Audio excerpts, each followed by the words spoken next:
Out of you.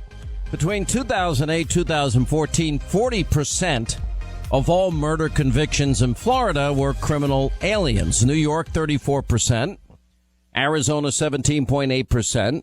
During those years, criminal aliens accounted for 38% of all murder convictions in the 5 states of California, Texas, Arizona, Florida, New York, while illegal aliens constitute only 5.6% of the total populations. Pretty staggering numbers.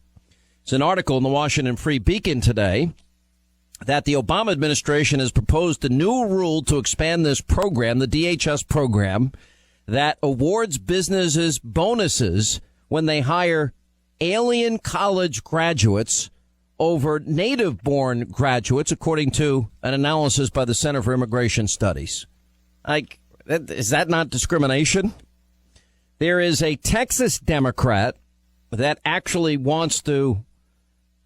thinks it's time to make the elimination of the legal term used to describe people from another country as alien from our law books. Anyway, here to update us on the problem and how bad it is the governor of the great state of Texas. Greg Abbott is with us. Governor, how are you? Welcome back. Sean, great to be back again. If I could start out, let me remind your audience that today is the National Day of the Deployed, where we Americans thank all of our service members who are deployed overseas fighting for our freedom. And that dovetails into what we're talking about, because it is frustrating for those men and women who are fighting, putting their lives on the line for our country, only to have people back here onshore in the United States of America who are unwilling to step up and apply the laws of this nation.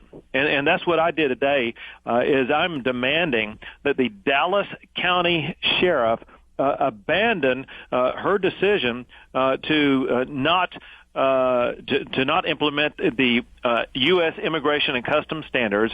In other words, she is allowing sanctuary city policies in Dallas County. And so I laid down a marker today in the state of Texas that sanctuary city policies are no longer going to be tolerated. Instead, the laws of this land are going to be enforced. Do you have sanctuary cities in Texas?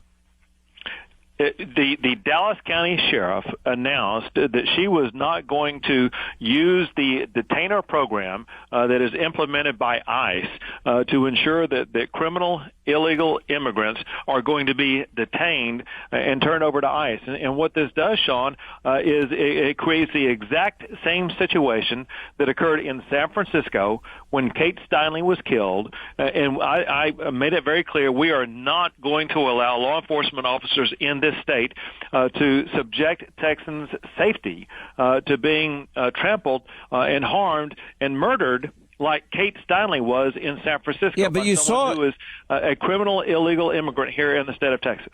You saw the reaction to Donald Trump's statements. Well, some people come here and commit murder and rape. And no, I understand that most people come here because they want a job and opportunity. But when I sat through a security briefing in your state with your predecessor, Rick Perry, and I saw that the Texas Department of Public Safety has chronicled some over 600,000 unique crimes committed from 2008 to 2014 just within the state of Texas.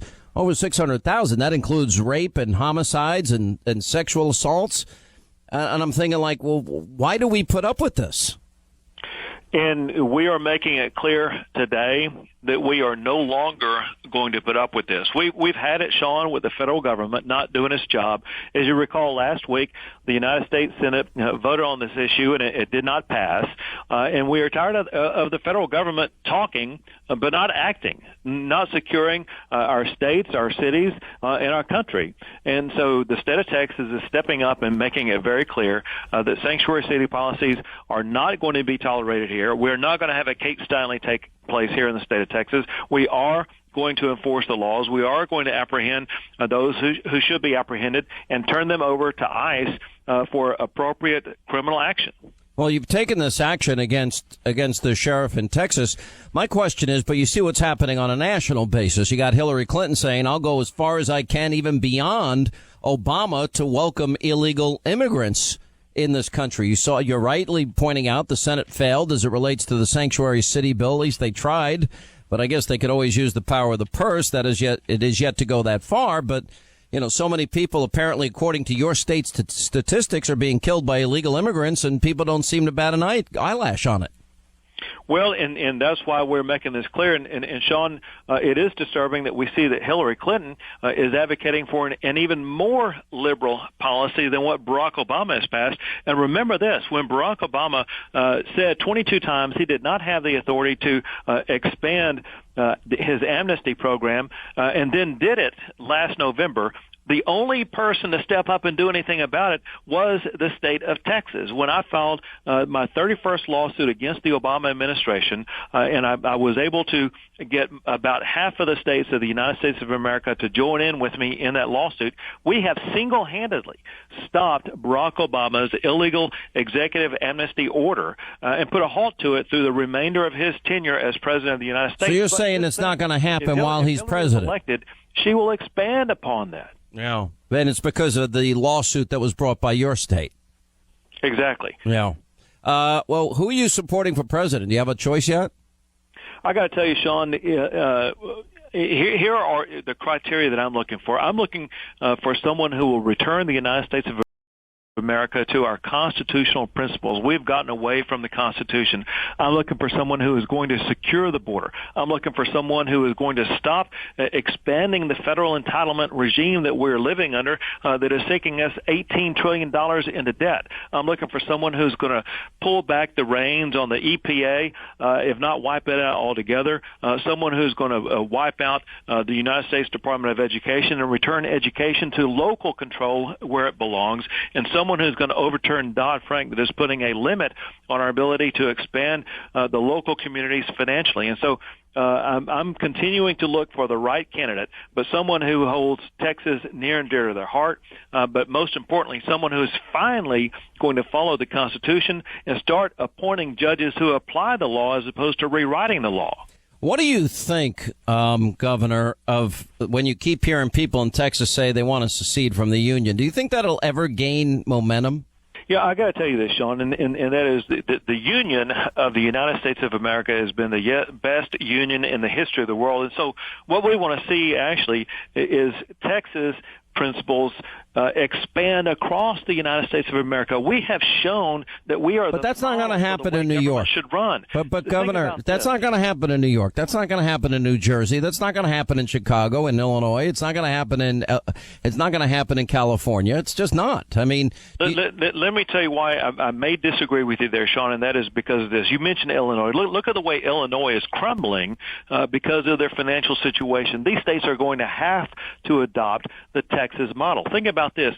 I just got through a session where we cut taxes even more. We cut taxes leading the nation by $4 billion while at the same time investing more money in our transportation infrastructure and in higher education than any other state. And so we're showing that we can do good things while at the same time cut taxes and lead with conservative principles. And these other states that are crumbling financially are going to have to adopt Texas-based standards of conservative principles if they are going to survive. Yeah, I agree with you. All right, Governor, good job in Texas. I'll tell you that. I got to find my ranch down there somewhere. I'll call you when it's time. I got one ready for you. All right. Governor Greg Abbott, the great state of Texas, 800-941-SEAN. You want to be a part of the program.